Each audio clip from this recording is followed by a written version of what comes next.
Today, I would be talking to you about the five organs of action, which we call it as Karmendriya in Sanskrit, and also the five organs of uh, knowledge, which we call as Jnanendriya in Sanskrit.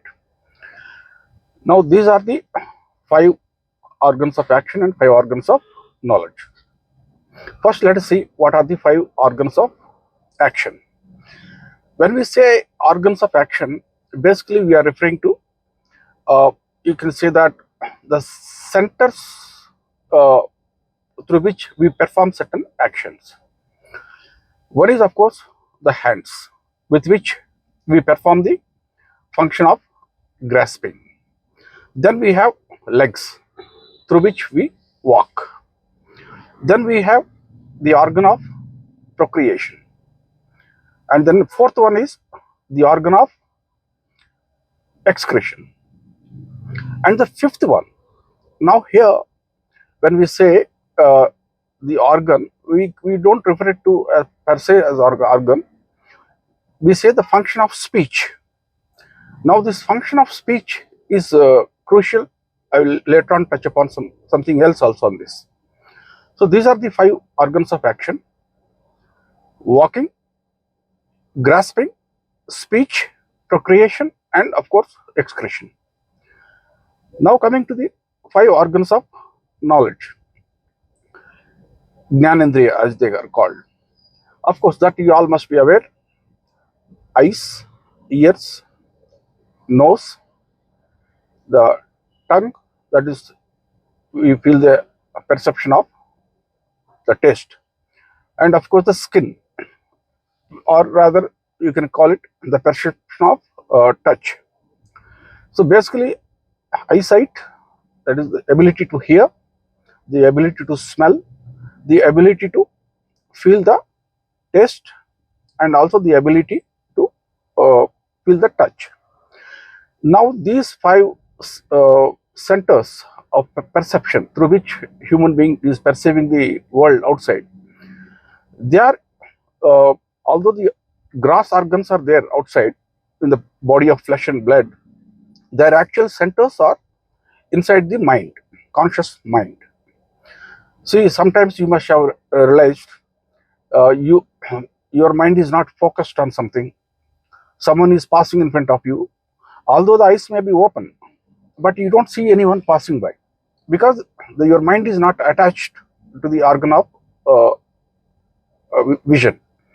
Similarly, the organ of hearing also. Sometimes your mind is elsewhere, you are watching something, your eyes are focused and you are watching someone performing something very interesting. Someone must have called you, but you don't hear. The reason is the center of hearing is not attached. It is not attached, it is not connected. It is in a kind of disconnected state now. So that's how about the other organs also. Other, you can say that whether they pertain to the organ of action or the organ of knowledge. You can visualize these 10 centers as some kind of sensors which have been installed in a robot, for example. Of course, there are two categories of now sensors we have. The sensors through which the robot is perceiving the world outside, and the sensors through which it is giving the command for performing the certain actions. Then there is another issue here. The issue is, it patterns, means they are in a way integrated. These five organs of knowledge, they are integrated with the body of flesh and blood, which I will talk to you about in a later episode. For example, when we talk about, let's say, the function of, let's say, smell, the ability to smell something. Now this, it is meshed with the cerebrospinal system. When we talk about various chakras in the spine, it is associated with the root chakra. Just I'm trying to give you a small hint how these sensory centers are meshed with the spinal system. The function of smell, as we call it, it is meshed with the root chakra. Similarly, when we talk about the ability to perceive the things outside, uh, the root chakra is also associated with the earth element. Remember this thing. Anyway, that is besides the point. That's how they are meshed together. When we come to the function of speech, now here something else I want to add on. We speak because uh, we are basically making use of this sound. And how we are making use of this sound? I will give a small analogy on this. Suppose you want to construct, in good olden days, people used to construct the temples using pure stone without using any mortar or any cement and steel. As such, they were not in use in olden days. Without using any mortar, purely by using the stone, they used to construct massive structures. Suppose I give you a mountain of rock. What can you do with that? You can straight away use the mountain of rock. You have to break the rock into small blocks of stone, interlocking blocks of various shapes and sizes. Then only you will be able to utilize those interlocking blocks of stone and then keep fixing them and construct beautiful either any house or a temple or anything else. Similarly, when we say that we make use of sound for speaking, for a speech, you can't straight away use the grass sound just like that. You have to break it. You have to break it into the alphabet. In as per the mantra shastra, it is broken down into 50 letters. 50 letters of the alphabet. Now here is an interesting thing here. These 50 letters of the alphabet, uh, how they are broken down, why they are broken down only in a certain way. Now that is a big topic which I will be discussing later on with you. But it is suffice to say, each letter of the Sanskrit alphabet is like a seed. It is like it represents a certain thing. For example, certain letters are associated with the root chakra. The alphabet of Sanskrit, certain about 4 letters: Ya, Ra, La, and Va. These are the 4 letters. They are associated with the root chakra. And when we say root chakra, remember earlier what I have spoken to you about. It is also associated with the function of smell, and it is also associated with the element of earth, the principle of solidity. So that's how the mantra shastra has been constructed. And when we say speech or is one of the Karmendriya or the organ of action, you need to also understand how this organ of speech has originated when we make use of the sound. So, and then it has got various what do you call degrees uh, in which it manifests the sound also. What we speak with the with audible sound, it can also be spoken without producing the sound, just with the movement of lips. No sound is coming, only movement of the lips is taking place. Then you can also produce the sound. I mean, you don't produce the sound, you can do the action of speaking without moving your lips also inside your mouth, but then your vocal cords will still be moving. That is the third level. First is audible sound. Higher than that is speaking without the sound coming out of the mouth, only with movement of the lips. And the further higher than that, we have wherein you don't even move your lips, internally you speak. Then there is fourth level also of the sound, wherein you don't even move your lips or the vocal cords. Inside your mind, you speak. Now, people may ask, how can we speak with the mind? Yes, obviously, you have to, what do you call, imagine that sound basically. When I want to say something, you imagine it. That's what we call it as thought. So, it is the thought which original point, you can say, the point of origin. The thought manifests into finally audible sound. That's how the various grades of speech we have.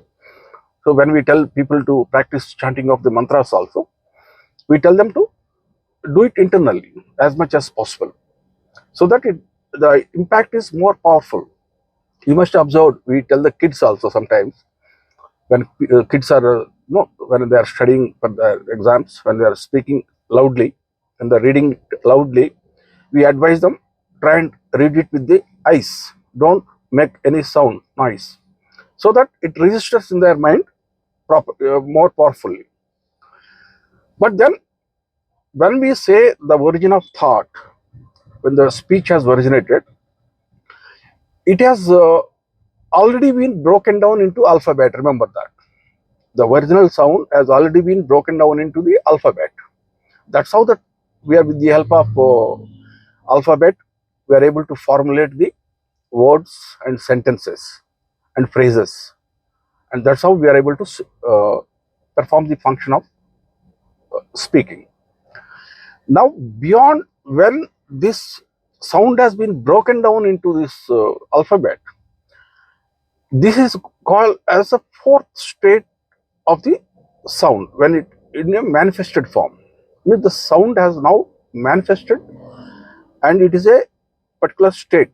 We call it in Sanskrit as Vaikhari, the state of Vaikhari. That means manifested sound. Sound in manifested form, but broken down into alphabet. Then the next level, beyond that, we have three more states when the sound has originated. We call it as, the first state is Para, second level is Pashyanti. Para and Pashyanti, they are both in unmanifested form, sound in unmanifested form. And after the Para and Pashyanti, we have the state called Madhyama, probably at the subconscious level, not at the conscious level, manifested, but not yet broken down into the alphabet. When it is broken down into alphabet, now we refer it to as Vaikhari. So that's how we have Para, Pashyanti, Madhyama and Vaikhari states of the sound.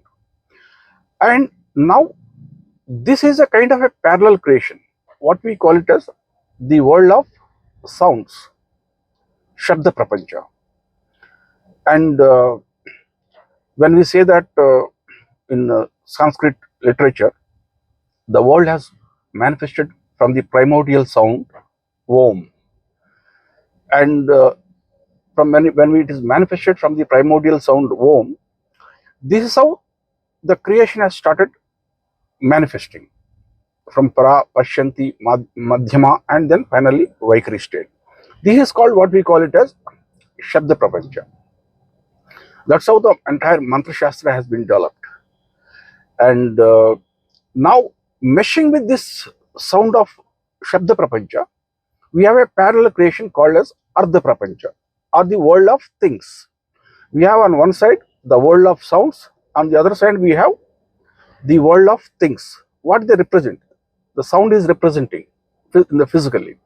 Earlier I tried to give you a hint also, if you remember, when I said that the element, for example, certain letters of the Sanskrit alphabet, they are associated with the root chakra, and the root chakra is associated with, again, the earth element, and again the root chakra has got a seed mantra also for that. I mean, seed, one of the alphabet of the Sanskrit, that is Lam.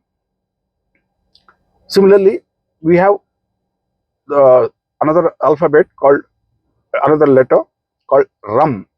Ram for the fire element. So that's how the world of sounds, the world of things have been simultaneously constructed as the human being starts perceiving the world outside, and for him to perceive the world, of course, the organs have been given, which we call it sense organs. It's like constructing a robot with putting all the sensors and giving it the ability to perceive the things in a particular way. So that's all for it now. I just wanted to talk to you about the organs of action and what is called as the organs of knowledge. Thank you very much.